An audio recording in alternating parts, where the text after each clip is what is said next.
mí el rol del game design es un rol, realmente no... lo que tiene que hacer es escuchar mucho al equipo, las ideas pueden venir de muchos sitios, realmente lo único que tienes que hacer es escuchar y analizarlo y filtrarlo un poco, pero por lo menos en una empresa así de industria y tal, eso del alma es demasiado bonito, no es verdad. Al final trabajas en los juegos en los que hay un hueco de mercado y todo eso. Y lo que sí que tienes que hacer es saber escuchar y saber analizar a la gente que tienes alrededor, porque realmente las ideas pueden venir de cualquier parte. Para mí un designer no es una persona, sino es un rol que tú coges durante un tiempo y escuchas las buenas ideas y descartas las malas ideas. Pues yo voy a hacer todo lo contrario, la verdad. Yo creo que vamos a ver, que hay juegos y pueden haber buenos, o sea, juegos que más o menos tengan una repercusión alta, por decirlo así, sin un buen game design. Es decir, a lo mejor lo importante son los gráficos o, bueno, el Assassin's Creed, que de diseño pues, a veces cojea en algunos sitios. Pero para mí un buen juego es cuando las ideas de diseño las tienen muy claras, cuando saben muy bien las sensaciones que quiere crear en el usuario. En ese momento, y en ese aspecto sí que coincido contigo en alguna parte, que el rol del game designer está un poco más repartido del que puede estar un programador técnico de gráficos, porque lo que sabe un programador técnico de gráficos no te va a venir un PR que te va a decir no, esto tienes que optimizarlo de esta forma, porque es un conocimiento muy técnico. Pero el game design, todos, quien más, quien menos, sí que tiene un poco de idea de lo que puede funcionar un videojuego, lo que le gustaría o lo que no. Obviamente, si tienes conocimientos más sentados y más experiencia, puedes verlo de una forma más clara, pero yo creo que sí, que es muy importante que los juegos tengan un diseño, que lo tengan claro y que sepan muy bien qué experiencias quieren crear en el usuario, qué tipo de sensaciones. Tirando un poco por ahí también, lo de que realmente es un trabajo un poco de todos, aunque haya una figura de game designer, acaba siendo un trabajo de ti, de tus compañeros y también del feedback que vas a recibir del público una vez lo han probado. En mi caso, como somos lo más indie que te puedes encontrar, yo creo mis diseños y luego tenemos muy largas llamadas de Skype en las que ellas me van destrozando un poco lo que he hecho y entre todas, del esqueleto que yo he creado, sacamos algo que todas disfrutarían jugando, por decirlo de alguna manera. Y luego ya eso lo tiramos al público y lo destrozamos un poco más. Es un poco un trabajo de desmenuzar entre muchísima gente, pero obviamente tiene que haber una persona que en primer lugar te ha hecho esa base que luego tienes sobre la que construir y ir iterando una y otra vez. Sí, yo creo que más o menos estamos bastante alineados y por lo menos en mi opinión, estoy de acuerdo con que el rol de diseñador al final es un rol como cualquier otro del equipo. Sí que es cierto que es, por lo menos en mi caso, ¿no? es imprescindible escuchar lo que opina todo el resto de miembros del equipo, porque al final el juego se hace entre todos y tú necesitas, como bien decías, ¿no? De donde a lo mejor solo una idea de chica que no te esperas y tienes que cogerle y decir, hostia, esto podemos hacer que brille, ¿no? Pero al mismo tiempo es un rol, igual que el departamento de PR no se va a poner a programar, tampoco tiene por qué ponerse a diseñar. Sí que es cierto que pueden haber algunas directrices de viabilidad comercial, etcétera, porque al final es una industria, pero en principio pues, es un rol como cualquier otro. En mi caso, y calculo que también es bastante habitual, tienen también un poco la obligación de intentar que todo el equipo esté remando en la misma dirección. Como asegurarse de que todo el mundo entiende muy bien lo que se está haciendo y que todo el mundo están alineados para evitar pues, problemas de comunicación o que los artistas acaben haciendo un juego diferente de lo que están haciendo los programadores y cosas así. Bueno, para los que no conocéis el libro de Art of Game Design, es un clasicazo que supongo que si lo tenéis que recomendar vosotros, supongo que también lo podéis recomendar. Además tiene una app muy chula en la que podéis tener, pues podéis bajar las diferentes tarjetas. No hago propaganda, es que realmente es un juego que es un libro-juego acojonante. Y precisamente las tarjetas sirven para plantearte preguntas, porque a fin de cuentas una de las claves de un proceso de diseño, como bien han explicado, son las iteraciones, es hago, pruebo, experimento, hago que juegue mi público potencial, o el test, como lo decidís vosotros, y con toda esa información, ese feedback, lo recojo con el equipo o con el equipo de diseño y a partir de ahí, lo que decía, lo pulo, lo destrozo, lo monto, lo desmonto y vuelvo otra vez a meterme en ese ciclo ágil. Entonces, hacerse las preguntas. ¿Qué tipo de preguntas os hacéis vosotros a diario cuando tenéis que tratar desde una mecánica hasta pulir un pequeño detalle? En el caso nuestro, por lo menos en el equipo que estoy yo ahora puesto, como estamos trabajando en etapas tempranas de videojuegos, nos pillan esto de lleno. Y de hecho, las leyes of game design, estas de Shell, yo las he utilizado hasta rabiar. En proyectos anteriores ya nos empezamos ahora también, porque la verdad es que está muy bien. Es como te busca la herida y si no eres capaz de responder a las preguntas, que algo está fallando un poco, ¿no? Y eso está muy bueno. Sí que es cierto que luego hay una pregunta global que sería un poco en la dirección en la que va el juego, que es como de qué va esto, ¿no? Y que también puedes preguntarle a eso, como, vale, esta mecánica o esta idea o este arte o esto que estamos proponiendo va de lo mismo que el resto del juego, porque si no, pues van remando en direcciones opuestas. A ver, yo que llevo bastante menos tiempo que mis compañeros, una de las preguntas que siempre me obsesiona cuando hago algo es, ¿esto es divertido? Porque llega un momento en el que iteras tanto en ciertas cosas que le tienes asco a ese nivel en concreto. Por ejemplo, igual en tu cabeza esto es totalmente horrible, pero cuando lo juega otra persona empiezas a ver que realmente está bien. De hecho, cuando llevamos el juego por primera vez en un público, no segunda, pero era la primera vez que era para un público abierto, descubrimos que entraba muchísimo más a niños que a gente adulta.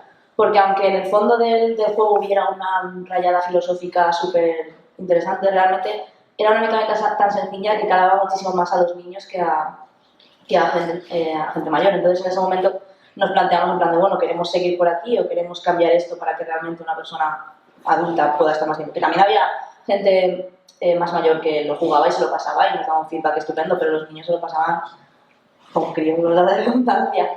Entonces es un poco lo que siempre estoy pensando de esto, ya no que esté bien diseñado, porque realmente no, bien diseñado sí, porque en algún momento esta plataforma no termina de quedar hasta aquí, debería llegar hasta aquí porque si se pasa tal, pero aunque eso lo pueda solucionar, sin cambiarlo, esto es divertido si está bien hecho y dar vueltas sobre eso una y otra vez. Bueno, en mi caso, supongo que esas preguntas no conozco el libro, la verdad. Voy a ser sincero, no voy a ir de erudito de esto, mi diseño. Bueno, las preguntas que me propongo, o sea, el juego que yo hago es un juego basado en cubos que saltan. Entonces, desde esta premisa, las interacciones no tienen un nivel de implicación, o las mecánicas no tienen un nivel de implicación global, sino solo del momento, y es ahí donde tengo que diseñar. Ese es mi espacio y eso es lo que tengo que crear. Y las preguntas que me hago no son tanto preguntas, bueno, podríamos trasladarlo ahí, pero lo que hago es coger situaciones de la vida cotidiana que a mí me resultan interesantes de cara a mi perfil, o sea, lo que me gusta es que al final es un juego un poquito de autor.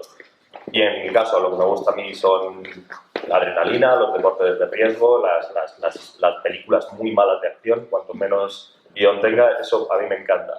Entonces, trasladar ese concepto a un videojuego y quitar todo lo que no es, todo lo que es accesorio y dejar el diseño puro. Ejemplo, en nuestro juego hay unos enemigos que van corriendo y son como unas flechitas y se van destrozando contra las paredes. Esto simplemente es, a mí me gustaba transmitir la idea de cuando hay una persecución de motos en una película y se van destrozando las motos por detrás. Es muy ridícula la idea. Pero coger, sintetizar esto de una forma abstracta y tener la misma sensación que el conductor cuando está llevando esa moto y todo se destruye por detrás. Entonces, las preguntas que me hago, ¿qué es los sentimientos básicos que transmite esta idea? Y cuáles son las mecánicas que tengo que implementar para que te sientas igual que cómo se sentiría esa persona. Para mí es diferente, o sea, hay muchas diferencias entre lo que es un vídeo, obviamente, si trabajas tú solo o con otra persona, pues puede ser mucho más de autor. A nivel de industria, nosotros nos adecuamos a un target, vamos a un target masculino o femenino, vamos a un target de 10 años o de 25 años. Entonces, como diseñador, tienes que abstraer de lo que te gusta a ti. O sea, pues pondrían monstruos gigantes, ¿sabes? Si hiciésemos que me gustaran a mí, monstruos gigantes con tentáculos. Pero al final lo tienes que abstraer y tienes que pensar qué es lo que le gusta a esta persona o qué encuentra divertido esta persona en un videojuego. Entonces las preguntas van muy focalizadas a ese tipo de target. Es sencillo para que la entienda la gente, esto añade valor, esto realmente lo va a apreciar el jugador o ni siquiera lo va a ver en el juego. Y eso coincido contigo, que hay que eliminar las cosas que son no necesarias, digamos, las que son a lo mejor añaden complejidad, pues eso hay que retirarlo para que se entienda mejor el juego. ¿Trabajáis en algún tipo de guión, mapa? Luego hablaremos de lo que son los documentos de diseño y demás, que es un poco más técnico elaborado. Pero cuando empezáis con una idea, con un proyecto, ¿por dónde? Puede venir de muchos sitios, pero a nivel mesa de trabajo, ¿por dónde empezáis? ¿Cómo empezáis? Bueno, yo particularmente no le doy mucha importancia a los mapas. Obviamente la tiene. Obviamente no puedo cambiar los mapas del juego porque tienen un porqué. Pero siempre para mí lo principal del juego van a ser las mecánicas. Cómo se controla, cómo se interactúa, las capacidades que tiene uno, las capacidades que tiene otro y cómo es el conjunto de todo eso. Entonces, justo en mi caso, la mayoría de las veces lo que hicimos fue saltarnos las limitaciones de los mapas. Lo que hacen muchas plataformas es poner saltos muy milimétricos. Nosotros hicimos lo contrario, que pudieras acceder casi a cualquier punto del nivel si te lo plantearas. Y el nivel solo lo utilizamos como conjunción de otros elementos, nunca lo utilizamos por el mismo. Pero eso en este último caso, bueno, en general en cómo diseñamos la compañía. Ahora estamos con otros proyectos y normalmente siempre es así, es la mecánica como eje principal y los mapas como refuerzo de esta característica, pero es totalmente personal la visión que tenemos, no creo que sea para crear escuela. En mi caso, normalmente cuando haces un juego, por lo general, tú haces una mecánica y luego sobre la cual la decoras con una historia. Que todo depende de los casos, pero por lo general, por la creencia, primero tienes una mecánica que crees que va a funcionar y luego lo decoras, por decirlo así. En mi caso fue al contrario, tenían una historia que iba a contar y yo tenía que hacer que esa historia fuera divertida. Entonces, cuando yo me pongo a diseñar Idearum, tengo que tener lo que va a pasar ahí delante. En plan de Eidos, que es la protagonista de Idearum, tiene que pasar una serie de pruebas y cada una de esas pruebas tiene que forzarla a convertirse en algo mejor, pasando una prueba terminada, tipo pues lógica o aprender conceptos, no sé qué, no sé cuánto. Entonces yo tengo ese guión y digo, vale, y una medio prueba, porque cuando llegue ya había un medio GDB. Entonces tengo que intentar coger esas sensaciones que quieren transmitir y ponerle un mecánica o puzzle, porque va por puzzles, que tenga sentido dentro de ese guión que me han dado. Entonces, cojo todo en el sentido de cómo trabajo, cojo toda esa información, la escribo y luego pues a papel mucho rato a sacar cosas, ideas, que luego pues hablamos entre todas y tal. Pero bueno, que hago ese trabajo inverso de quiero hacer sentir esto, ¿cómo lo hago? En el caso de Digital Shark, a la hora de parir nuevas ideas, el objetivo al final que tenemos es generar juegos de la mayor calidad posible y que sean éxitos de mercado también, porque al final es una industria. Y como hemos venido trabajando hasta ahora, por lo menos, primero hacemos una serie de brainstorming, elevator pitch, como lo quieran llamar, como ideas esenciales de lo que iba a ir, de lo que va a ir el juego, más o menos. A partir de ahí se intenta desarrollar un paper, o sea, una 4 al final que reduce más o menos todo lo que va a ir al juego. Ya empiezan a trabajar artistas, empiezan a trabajar algunos programadores también y estamos involucrados todos en el proceso ese. Y luego eso se hace crecer hasta un paper que nos sirve también para formalizar muchas de las ideas y ver lo que sirve, lo que al final resulta cosmético y, como decían, vale la pena quitarlo porque va a embrutecer el diseño en general y reducirlo a la esencia de lo que es lo que luego se hace crecer a lo largo del proceso de desarrollo del juego. Claro. En un juego tipo Candy Crush serían los niveles, probablemente. Entonces, donde realmente tú tienes que interactuar, o en un Battle Shooter, por ejemplo, que tengo más experiencia en ese tipo de cosas, un nivel de un Battle Shooter, realmente hay un core, unas mecánicas core, digamos, que es con lo que es la base del juego. Sobre ese core vas incluyendo otras mecánicas diferentes que añadan un poco de variedad, y luego además está el propio diseño del nivel, ¿vale? De arriba a abajo. En esos tipos de niveles a lo mejor la experiencia, por ejemplo, no es tanto como a lo mejor como un juego donde hay algo detrás y filosofía. En este caso sería más ofrecer un reto al jugador, ¿sabes? Y ofrecerle decisiones que tiene que tomar.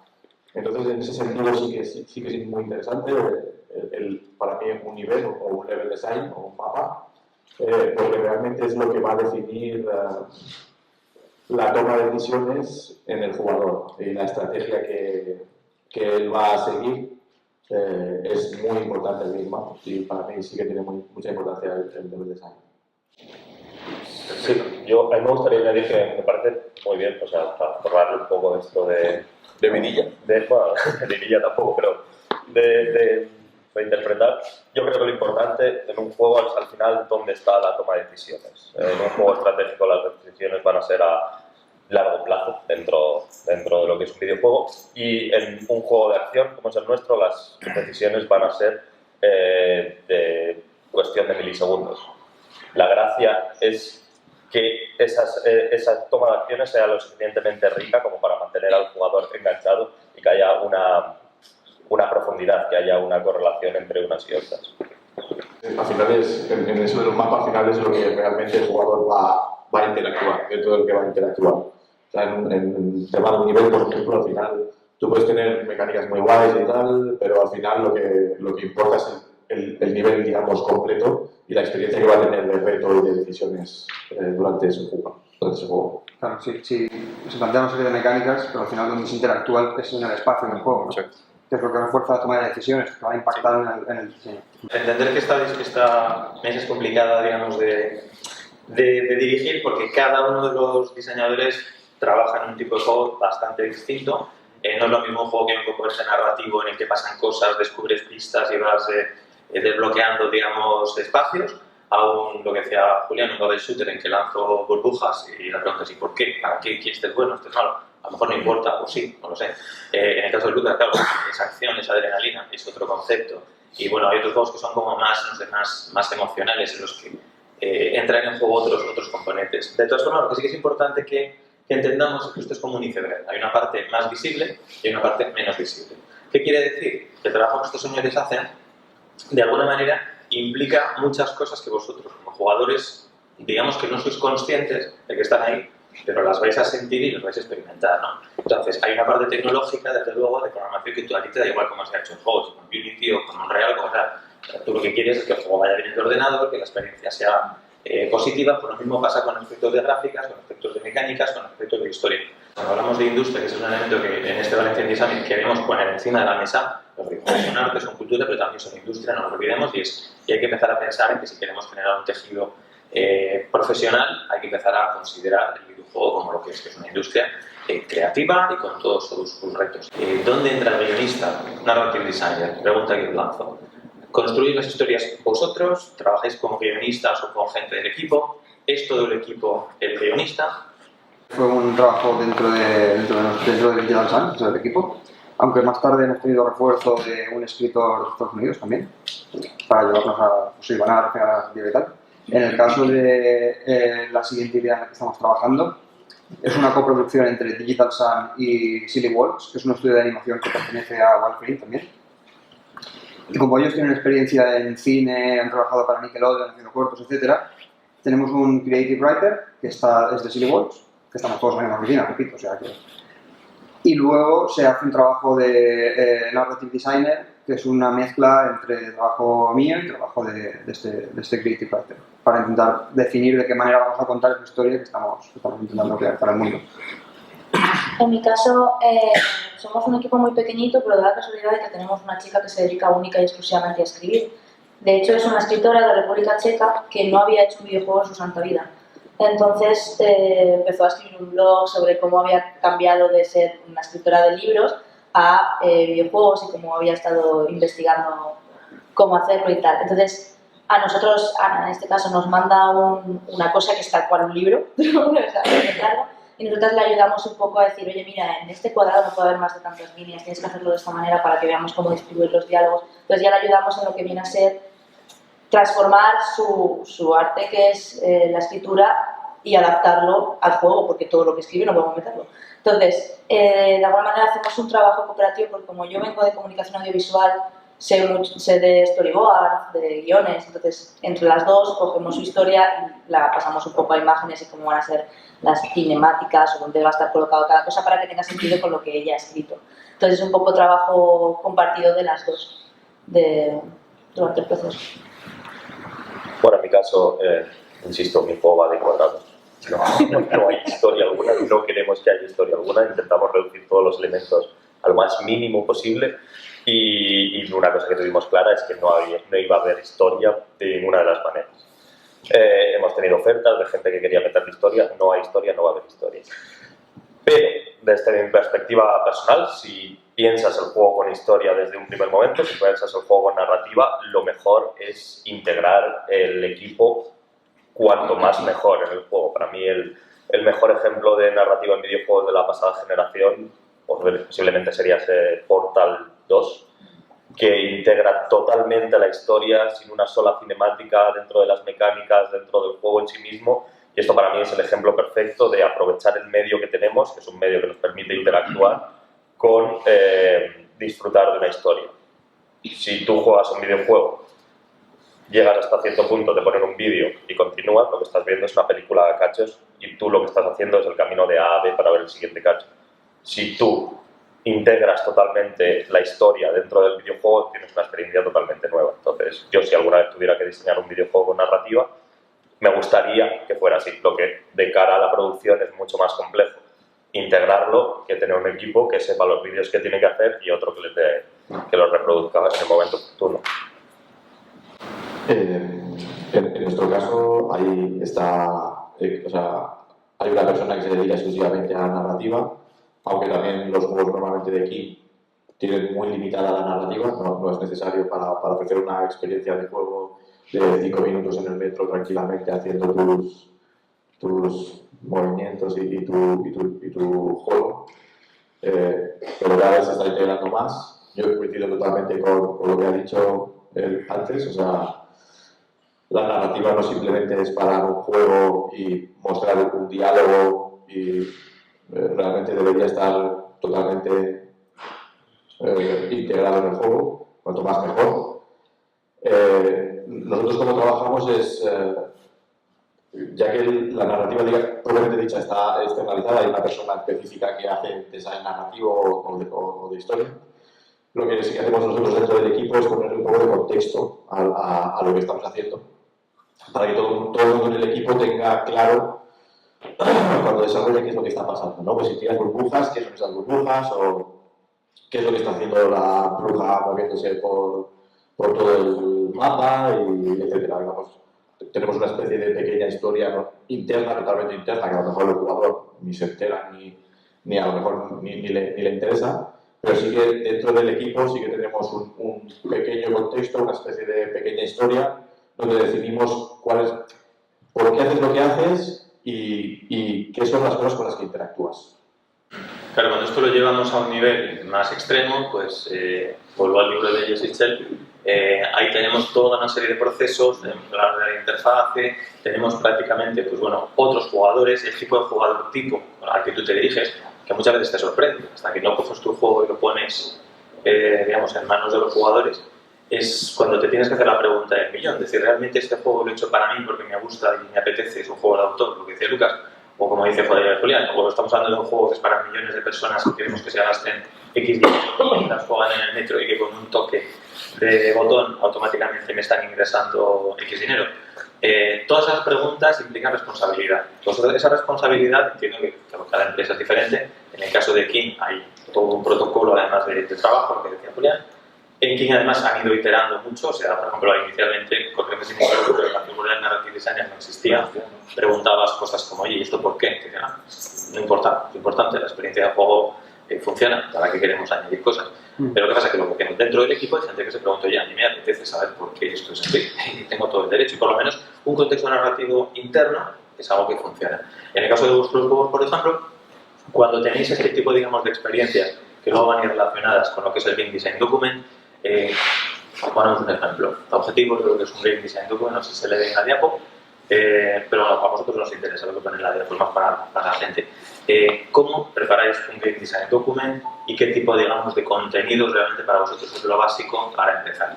Lo básico, las 4 líneas, según los puristas, en una servilleta te cabe el concepto de la historia y lo que vas a hacer, y a partir de ahí vas construyendo. ¿Cómo funciona vosotros? Esto es lo que comentaba en la pregunta anterior, que no sé si me he ido. Empezamos con una línea que normalmente es verbal. A partir de ahí, el GDD es más un documento de comunicación de equipo que para nadie más. Entonces tiene sentido que sea lo más accesible posible para todo el equipo. En esa línea nosotros trabajamos todo en Google Drive y lo que tenemos es una jerarquía de carpetas donde está absolutamente todo. No está el proyecto, sino pues los procesos creativos que se hacen para llegar a concepts de arte, me refiero. Documentación técnica si es necesario. Inclusive un apartado de diseño y un apartado de narrativa con, pues yo qué sé, una carpeta de sistemas con cada uno de los sistemas del juego descritos, una carpeta de tablas de contenido con cada uno de los personajes, por poner un ejemplo, etc.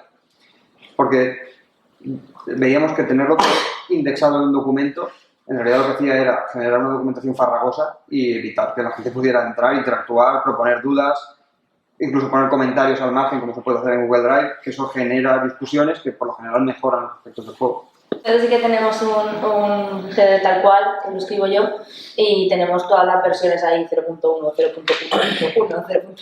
Pero un montón de ellos, no a cada ligero cambio, pero sí que es verdad que en un año y pico que llevamos desarrollando el juego ha cambiado muchísimo.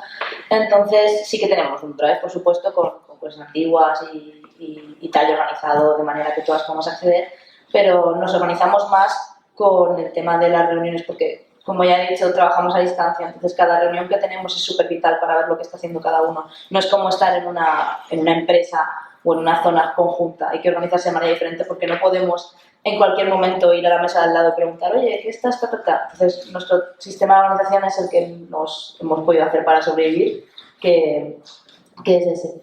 Y en el GD, pues es que realmente el nuestro es muy así, muy en plan lo que nos han enseñado, por decirlo de alguna manera. Como aún no tenemos tantísima experiencia, queremos hacerlo un poco todo de manual para que vaya bien. De hecho, en mi proyecto anterior no teníamos un GD, de hecho el GD era una libreta en la que todo estaba escrito a mano y era un auténtico desastre. Entonces realmente ahora estamos así y cuando encontremos metodología mejor pues iremos avanzando. Bueno, en nuestro caso es un poco diferente. Nosotros no utilizamos GDD para nada, por varias razones, principalmente porque no me gusta. Porque no me gusta escribir cosas, me parece tremendamente aburrido. Para mí es el ir en traje de la parte de diseñador de videojuegos. Segundo, porque somos dos. Y tercero, porque no es bueno para nuestro juego. ¿Y por qué no es bueno para nuestro juego? Por lo que hemos explicado antes. Nuestro juego va de interacciones en momentos, en tiempos menores de un segundo.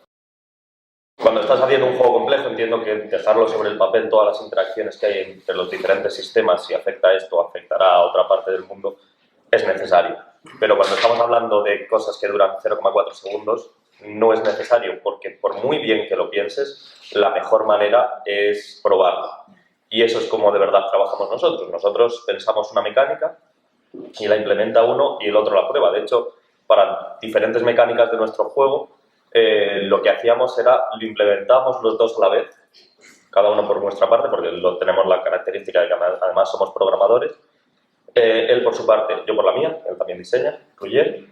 Y lo que más nos gustaba de cada una lo cogíamos y lo dejábamos. Y de hecho, todo lo que debatimos en nuestro juego, tenemos la suerte de poder prototipar suficientemente rápido como para decir, esto es una buena idea. Si no, nunca hay esa duda. Se prueba y si funciona, para adelante. Si no funciona, otra cosa. Esto aumenta el tiempo de desarrollo, pero te aseguras de que te quedas con la mejor idea. Vale, mi experiencia, un documento donde está todo, yo no lo he hecho jamás. Nunca. O sea, cambia tanto la cosa durante a lo mejor un año de proyecto que es absurdo tener que mantener un documento completo. Es lo más parecido a lo mejor que habría hecho serían los pitches al inicio antes de empezar un juego. Explicas qué es lo que va a tener, cómo se va a hacer. Visualmente también suelen ser los documentos muy visuales, con mucha imagen, con mucho fake, mucho Photoshop, de cómo quedaría el gameplay al final, pero ha sido un GDD en la vida. Lo que sí que hacemos luego es ir desgranando poco a poco y hacer pequeños documentos en función de las mecánicas que haya, del core y de diversas cosas. Pero lo que hacemos es tenemos muchos documentos, digamos, en una especie de rama. Esto está muy bien organizado, tipo Wikipedia. Pero ya te digo, o sea, cambian muchísimo las cosas cuando se prueba algo.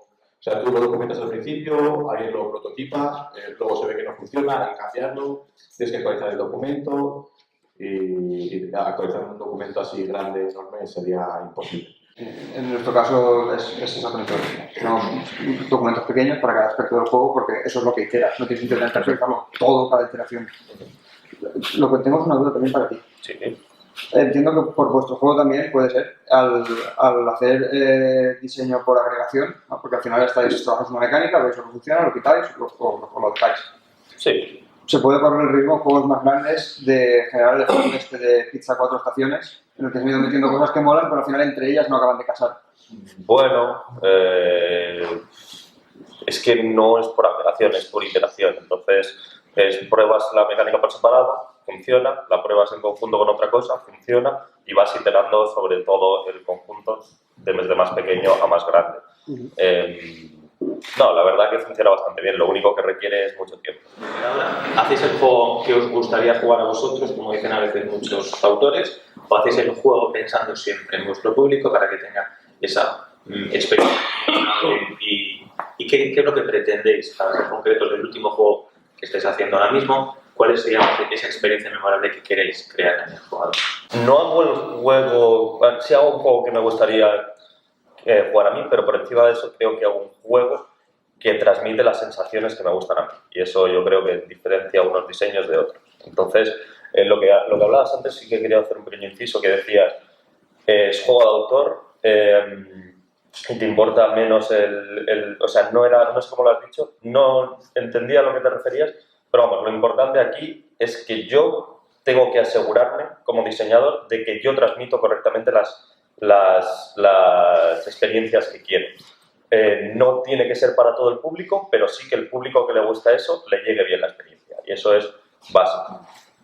Y bueno, pues lo que estaba buscando con el último juego es un cuadrado que te haga sentir como un puto ninja, es lo que suelo decir, y que crear las situaciones con más adrenalina posible, en la que te sientas como un héroe cada vez que sales con vida de ellas.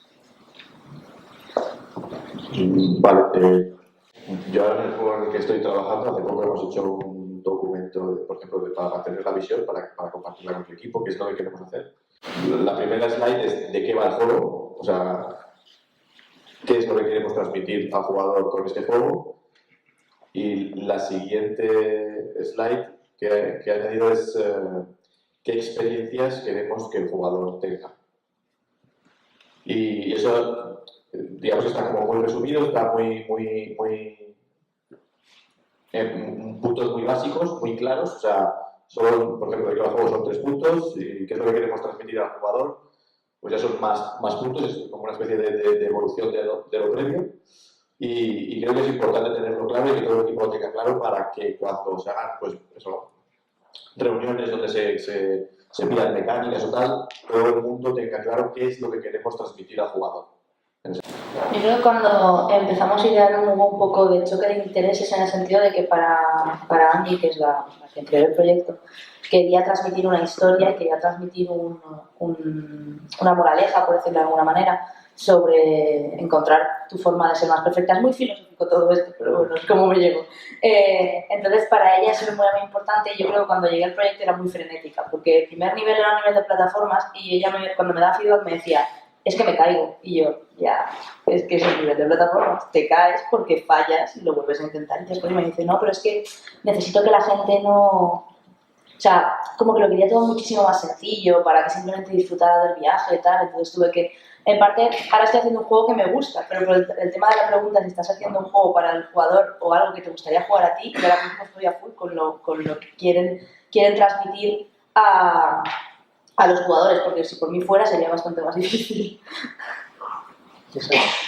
Nosotros, aunque no tenemos un target tan claro como King, que sí que tiene todos los procedimientos, entiendo, sí que tenemos un objetivo que al final es generar éxitos de juegos indies. Entonces, tenemos un target, entre comillas, que es gente que juega juegos indies, obviamente. Dentro de esto, sí que es cierto que a nivel de diseñador acabas distanciándote un poco de tu perfil de jugador porque lo necesitas ver con objetividad en lo que estás trabajando, por lo menos en mi caso, si no al final yo por lo menos corro el riesgo de perder el criterio un poco y acabas haciendo las cosas como por inercia. Y sí que pues, utilizamos la documentación para lo que comentábamos también antes, asegurarnos de que va todo remando en la misma dirección y que lo que va a quedar al final es una cosa que es homogénea y que tiene sentido. En parte, pues lo que decías, lo que dice Isan, llega un momento cuando acabas de empezar que estás muy emocionado y quieres hacer un juego que a ti te guste mogollón, pero es lo que dice él, tienes que separar lo que a ti te gusta, por decirlo de una manera, con lo que el juego tiene que gustar. Entonces, esas separaciones creo que es uno de los primeros ejercicios cuando empiezas a diseñar. ¿Algún comentario? Bueno, yo creo que eso a lo mejor es más necesario en empresas tal, pero a lo mejor los indies sí que tenéis mucha más libertad en hacer, oye, no, esto es lo que me gusta a mí, voy a hacer esto, que esto también es muy interesante. Luego hay gente, cuando lo subes en Steam, hay gente que le gusta lo mismo que a ti, que eso también es, no hay que perderlo de vista. O sea, como jugador te gustan unas cosas, pero los indies se pueden permitir el lujo de llegar más allá y decir, no, esto es porque es muy interesante, quiero añadir esto, y realmente sé que encontrarás gente a la que también compartan sus gustos, eso es muy bueno. Obviamente, cuando hablamos de indies, muchas veces decir, no hay, hombre, sí que hay target, obviamente. Nosotros hacemos juegos en una empresa que hace videojuegos porque creemos que es económicamente viable. Si no lo creyéramos, a lo mejor haríamos esos mismos juegos, pero en nuestro tiempo libre mientras trabajamos en otra empresa. O sea, hay que tener los pies en el suelo, no es voy a crear mi experiencia y a mí me flipa comer cactus, seguro que al resto del mundo le va a flipar esto. No, o sea, mira a ver la gente que hay en el mundo que le puede gustar eso. Que a lo mejor, como están los youtubers comiendo pastillas de jabón, pues sí que lo hay, tienes un nicho de mercado de eso. Pero tienes que planteártelo antes de dedicarte profesionalmente solo a eso. A mí este mapa me gusta mucho porque define claramente lo que tú, digamos, en el laboratorio estás pariendo, perdón por la expresión, y luego lo que realmente tus jugadores empiezan a hacer con el juego. No sé, os pongo un ejemplo muy básico. Hay todos los que habéis jugado al GTA, por ejemplo, pues hay toda una serie de misiones. O sea, yo conozco un montón de gente que se lo ha pasado bomba, no ha hecho casi ninguna, pero han estado visitándolo todo, rompiendo todo lo que podían. En los Sims lo mismo, hay hasta una tesis doctoral británica hecha sobre el concepto de homeless en los Sims, y el reto que se presentaba a la investigadora era cómo voy a poder sobrevivir el mayor número de días posible en los Sims, pasando olímpicamente lo que el juego me propone. Oye, ¿quieres trabajo? No. ¿Quieres? No. Comiendo de gorra, me voy a casa de mis amigos a comer de gorra, duermo en el parque, así hasta donde llego, ¿no? Y han hecho una tesis doctoral sobre ese tema. O sea, que decir que de lo que tú quieres, lo que hablamos, y no lo tenemos como nada, digamos, al general polémica. Quiero decir que a mí, claro, que a mí me puede gustar a lo mejor un planteamiento, pero mis jugadores descubren otras experiencias y otras posibilidades, ¿no? Entonces, la experiencia de usuario, lo bueno que tiene es que si lo testeamos como toca, con los jugadores, bien con paneles de jugadores en beta testers o con los design testings que hacemos periódicamente por aquí, se puede generar una cantidad de información valiosísima para luego volver, pensar, oye, sobre esto mis jugadores me están dando una lección, ¿puedo tomar o no? Y a partir de ahí tú empiezas a iterar. ¿Alguna anécdota que queréis poner encima de la mesa vosotros sobre este tema que os haya pasado a nivel profesional de yo pensaba que, pero luego? Cuando testeamos, siempre primero hacemos testings internos. En el caso de Moonlighter, como ya están las últimas etapas de desarrollo, sí que trabajamos con Elevenbit, que es el publisher, y tienen focus groups y sí que hacen un testing más exhaustivo de user experience. Pero a mí, luego, a nivel personal, me parece también interesante diseñar contando con la emergencia, o sea, con mecánicas emergentes que pueden surgir a partir de precisamente el user experience. Que hay muchos juegos sandbox que explotan esto. Por ejemplo, Dwarf Fortress, como tiene unos sistemas de juego tan sólidos, se generan interacciones que están imprevistas y se pueden generar una serie de cosas que al final son parte de la experiencia de usuario y son parte del atractivo del juego. Yo mismo no tengo ninguna. Sí, recuerdo que... ¿Habéis testeado el juego? Sí. ¿Cuál ha sido el feedback que habéis recibido? ¿Siempre ha ido alineado con lo que esperabais? ¿No? Hablé con un chico cuando estuvimos en Suecia, porque cuando empiezas el juego no te explican nada y apareces en un desierto. Y simplemente es como, muévete, pásalo bien. Y yo planteé esto de una manera que tenías una duna al lado, una duna al otro y un perfecto camino recto enfrente, que conforme entrabas una cámara hacía así, te decía, pensaba venir hacia aquí, ¿vale? Y el tío me decía que estaba muy mal, que cuando empezaras no vieras nada.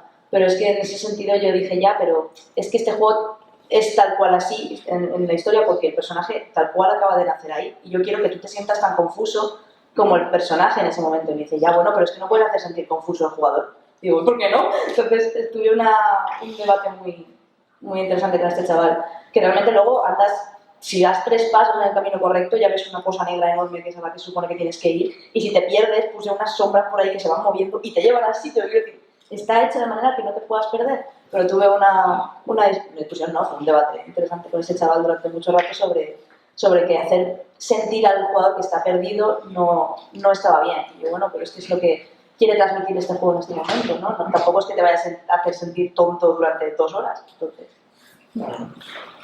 bueno, en nuestro caso el feedback, al ser un juego de acción, lo valoramos muchísimo y tenemos protocolos protocolos. O sea, nos gusta mucho dejar una GoPro grabando la pantalla de la gente jugando, porque así ni tú mismo interfieres con la experiencia. Yo, de hecho, a todos los diseñadores de juegos que hay aquí, recomiendo que no estén detrás diciéndole, no, pero claro, ahora pulsa, es que no lo has visto en el tutorial. Ahí ya estás cometiendo un fallo porque tú no vas a estar en casa de esa persona para decirle, no, mira, y ahora por la derecha tienes que tener muy claro y tienes que saber por dónde llevar al jugador en cada momento. Y sí, como ejemplo tengo uno que creo que es relativamente bueno de cosas que hemos observado de hasta qué punto nosotros nos esforzamos en diseñar en los espacios más pequeños, y es que cuando tú te mueres en el juego tardas un tiempo en reaparecer. Este tiempo lo calculamos y eran unos 0,6 segundos. Bueno, al principio era como 1,2 segundos, esto lo probamos una vez y esa misma tarde se fue. Y se volvieron 0,6 segundos. Cronometramos cuánto tardaba el del Super Meat Boy y eran 0,4 segundos. Entonces lo dejamos así. Pero alguna gente se seguía quejando del tiempo que tardabas en reaparecer, porque a nosotros, a diferencia del Super Meat Boy, tenemos un efecto de cámara lenta y cambiamos un poco el sonido, con lo cual está más presente de cara al jugador. Fue, en base a lo que decían los jugadores, hacer como en mi cabeza, son películas de acción, estas en las que aprenden algo, y primero es como la primera vez que repite esta cosa y luego cada vez van sucediendo escenas más rápidas de esta misma cosa, pues hicimos lo mismo. El primer tiempo es de 0,4, el segundo es de 0,4 y luego ya empiezan a descender hasta 0,2. Entonces con eso ya contentamos al jugador más hardcore que ha repetido diferentes veces el juego. Pero por otra parte nos encontramos de que la gente odiaba morir si lo hacía solo. Si todos los jugadores jugaban en cooperativo y morían a la vez, se lo pasaban pipa. Las fotos que tenemos son de lo mejor que pasa. Mira, te has muerto, qué malo eres. Eso era lo que más le gustaba a la gente. Entonces, lo que hacemos es, para el tiempo de repetición, para el tiempo que tardas desde que tú te mueres hasta que vuelves a aparecer, tomamos en cuenta los factores del número de veces que se ha repetido y del número de players que hay. Si hay más jugadores jugando, dejamos más esa cámara lenta para que disfruten de lo malos que son. Si hay menos jugadores jugando, quitamos esa cámara lenta y lo dejamos en 0,2 sobre ahí si lo has repetido suficientes veces para que vaya para adelante y no se frustre. Julián. Creo que hay una palabra alemana incluso para que define este momento de diversión de has perdido, joder. Sí, ¿verdad? Sí, o sea, tienen como concepto, existe esa palabra. Joder, eso lo sí, son así. palabras para el super. Bueno, a mí el juego emergente nuestros juegos están como mucho más controlados, no tienes tanta libertad como para tener eso, pero yo lo encuentro un concepto súper interesante y que me molaría verlo. Creo que en el último de Zelda en Switch también tiene utilizan muchos conceptos así de jugabilidad emergente, de combinación de aire, fuego y todo esto, y han salido cosas que los desarrolladores ni siquiera esperaban. Y la verdad es que es un concepto súper interesante que me gustaría mucho ver en los juegos. Muchísimas gracias a todos. Un aplauso para los 4.